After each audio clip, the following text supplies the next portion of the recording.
Estos jóvenes de ambos sexos ofrecen entre 18 meses y 2 años de su vida para servir como misioneros de la Iglesia. Todos provienen de distintas circunstancias con diferentes grados de educación y experiencia. Algunos de ellos no están plenamente seguros de su capacidad y el futuro se les presenta incierto. Pese a ello, todos tienen la misma esperanza de que su pequeño aporte contribuya al avance de la obra de Dios. Todos somos sus hijos, y Él desea que la mayor cantidad posible de nosotros acepte el Evangelio y reciba sus bendiciones durante esta vida mortal. Pero estos misioneros no están solos. La mayoría de los miembros que han aceptado el Evangelio restaurado sienten las bendiciones que provienen de Él en sus vidas y saben que nuestro Padre Celestial desea que compartan ese conocimiento con quienes les rodean. A menudo vacilan o no saben por dónde empezar. Hay quienes piensan que no tienen suficiente conocimiento y que sus esfuerzos no tendrán un efecto perdurable. Mas siempre existe la esperanza que proviene de la fe en Jesucristo. Desea comunicarse con nosotros. Él desea Mucho es lo que se puede aprender de los jóvenes misioneros llegados del extranjero, quienes con escaso conocimiento de su nuevo idioma abrieron la boca con valentía para pronunciar las palabras del Señor a sus hijos de la mejor manera posible. El Libro de Mormón nos ayuda a comprender por qué razón debemos compartir el Evangelio. En el capítulo 2 de Segundo Nefi leemos: Por tanto, la redención viene en el Santo Mesías y por medio de Él, porque Él es lleno de gracia y de verdad. He aquí, Él se ofrece a sí mismo en sacrificio por el pecado, para satisfacer las demandas de la ley, por todos los de corazón quebrantado y de espíritu contrito, y por nadie más se pueden satisfacer las demandas de la ley. Por lo tanto, cuán grande es la importancia de dar a conocer estas cosas a los habitantes de la tierra. Mediante la expiación de Jesucristo, somos salvos de nuestros pecados, pero las bendiciones de la expiación están disponibles solo por medio de la obediencia a las leyes y ordenanzas del Evangelio. Las buenas nuevas consisten en que su iglesia está nuevamente sobre la tierra, y la autoridad del sacerdocio para efectuar esas ordenanzas fue restaurada por intermedio del profeta José Smith. Gracias a ello, la gente puede ser bautizada para la remisión de pecados y recibir el poder del Espíritu Santo. Por esa razón es que resulta tan importante dar a conocer estas cosas a todos los habitantes de la tierra. Nuestro Padre Celestial espera que compartamos el Evangelio con quienes nos rodean, lo cual facilita nuestra propia salvación. La Iglesia crece en Chile cuando los misioneros y los miembros comparten su fe, lo cual fue profetizado hace casi 2 siglos. En 1834, el profeta José Smith llamó a todos los poseedores del sacerdocio que vivían en Kirtland. Reunidos en una habitación muy pequeña, José profetizó diciendo: Hermanos, ante el Señor como testigo, os digo que no tenéis más conocimiento concerniente al destino de esta iglesia y reino que el de un pequeño sentado sobre las rodillas de su madre. ¿No lo entendéis? En esta ocasión, somos apenas un puñado de poseedores del sacerdocio, pero esta iglesia se expandirá desde América del Norte y América del Sur y cubrirá todo el mundo. Cuando un profeta profetiza, no es especulación, sino un hecho, aun cuando en ese momento tal declaración pudiera ser aceptada solo sobre la base de la fe, ya que eran pocos los miembros y el mundo parecía ser demasiado vasto. En 1851, pocos años después de la muerte de José Smith, Parley P. Pratt llegó a Valparaíso con la intención de enseñar el Evangelio de Jesucristo y establecer la iglesia en esta parte del mundo. Pero aún para un gran misionero como Parley P. Pratt, hubo algunos obstáculos que no pudo superar. Tras varios meses de arduos esfuerzos, resultó obvio que la gente no estaba aún preparada y el momento no era propicio. Enfrentado a disturbios políticos, al pesar de la muerte de su hijo y a otras dificultades, Parley y sus acompañantes emprendieron el regreso a los Estados Unidos. En una carta a Brigham Young, Parley explicó: «Permanecimos aquí hasta agotar todos nuestros medios y tras haber orado diligentemente para que se nos abriera el camino.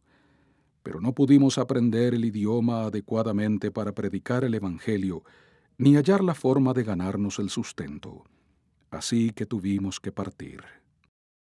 Transcurrirían otros 75 años hasta que la obra se reiniciara. En 1925, el elder Melvin J. Ballard llegó a las tierras del Cono Sur a fin de dedicar Sudamérica para la obra misional. En aquella profética oración, el apóstol declaró: «Por un tiempo la obra del Señor crecerá lentamente aquí, tal como un roble crece lentamente de una bellota. No brotará en un día, como lo hace el girasol, para después morir, sino que miles de personas se unirán a la iglesia en esta tierra. Con el tiempo habrá varias misiones y éstas se contarán entre las más firmes de la iglesia. La obra en este lugar nunca será tan pequeña como lo es hoy. El día llegará cuando Sudamérica será una potencia en la iglesia». En el momento cuando fue hecha esta profecía, había tal vez un par de centenas de miembros de la iglesia en estas tierras, y por cierto, también en ese caso, tal pronunciamiento profético habrá parecido demasiado optimista. Pero el siervo del Señor así lo había dicho, y los miembros creyeron y continuaron compartiendo el Evangelio. Tal como fue profetizado, la obra comenzó lentamente, pero fue creciendo. En 1952, un miembro de la iglesia que había sido misionero en Argentina vino a vivir a Santiago desde los Estados Unidos con su familia. El hermano William Fotheringham quería compartir el Evangelio, pero hallando que solo había miembros extranjeros en Chile, solicitó a las oficinas centrales de la iglesia que fueran asignados misioneros al área. Los primeros de ellos llegaron al poco tiempo y 2 semanas más tarde también vino el elder Henry D. Moyle, entonces miembro del quórum de los 12 apóstoles, quien llamó al hermano Fotheringham como presidente de la primera rama chilena el 5 de julio de 1956. Los primeros bautismos de conversos locales tuvieron lugar ese mismo año, entre ellos el del hermano Ricardo García. Ha sido el libro más extraordinario que jamás he leído, y he leído mucho en mi vida. Este libro me cogió de tal manera que no lo podía dejar. Yo leía todo el día, leía en la noche, y al otro día me tenía que levantar temprano para ir a hacer clases. Andaba con el libro en mi cartera. Y en los recreos yo leía, en el bus leía, en todo momento estaba leyendo el libro Mormón. Y me impresionó tanto que hubo partes en que yo lloraba de emoción. Lloraba cuando partes tan lindas, cuando el Señor les hablaba, los milagros que hacía, o cuando el pueblo se desviaba, me daba tanta pena. Y cuando llegué a la parte en que el Señor Jesucristo vino aquí a América, yo supe inmediatamente que este libro era verdadero. Yo sabía que esa era la verdad, que el Señor había estado aquí. Lo sentí. Mi papá tomó una decisión, en el año 1958 tomó una decisión que afectó a sus generaciones futuras. Por lo tanto, yo me siento bendecido. Yo quizás no estaría hoy hablando con ustedes si mi padre no hubiera tomado esa decisión. Y esta es la tercera generación de la familia Núñez. Mi papá primero, después yo como misionero, luego mi hermano, tengo un hermano que también salió a misión, ahora mi hijo mayor, y luego será mi otro hijo, Matías. Y cuando llegaron los misioneros de vuelta, después de un mes, como les dije, le dije, ya, bautícenme, estoy lista. Y ella me decía, no, hermana, espérese, tiene que venir un supervisor de viña, tenemos que hacerle algunas entrevistas, pero si estoy lista, bautícenme. Que cuando me bautizaron, no teníamos ni una pileta, nada, ni túnicas, ni nada, y me tuvieron que bautizar en el mar. Y allá hubo un grupo como de 20 personas que se bautizaron. Y fue tan hermoso, tan lindo bautizarme en el Océano Pacífico.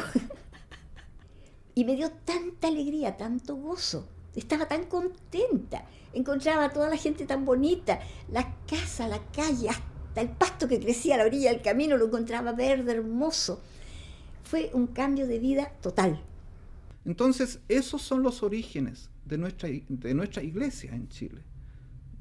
Con los misioneros, con los líderes preocupados de que la iglesia creciera y se fortaleciera.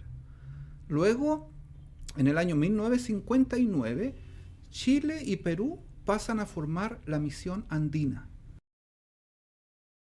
Entonces hubo una visita del presidente Kimball a Chile y pidió hablar con los jóvenes que eran parte de la rama.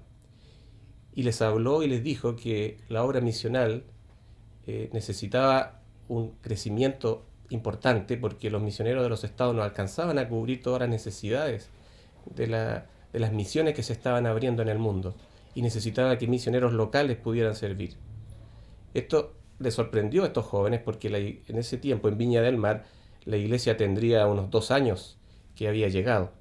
Ellos solamente veían a misioneros gringos y no se les imaginaba por la mente que ellos podían serlo también. Después entonces que me bauticé, llegué a mi casa tan contenta, contándole a todo el mundo. Yo quería compartir con todos esta alegría que tenía, especialmente mis hijos. Ellos me escucharon y los dos me acompañaron, iban conmigo a la capilla y al poco tiempo ellos se bautizaron. Entonces mi papá aceptó el desafío, pero dijo, no tengo los medios, mis padres son pobres. Y el presidente Kimball mandó una carta a mi papá diciendo, ese ya no es un problema porque acá hay un matrimonio que no tiene hijos que quiere pagar por su misión. Entonces, mi padre dijo, bueno, ya no tengo ninguna excusa, tengo que salir nomás. Y él salió, gracias a un hombre, un apóstol, que tuvo la visión de ver en unos jóvenes la perspectiva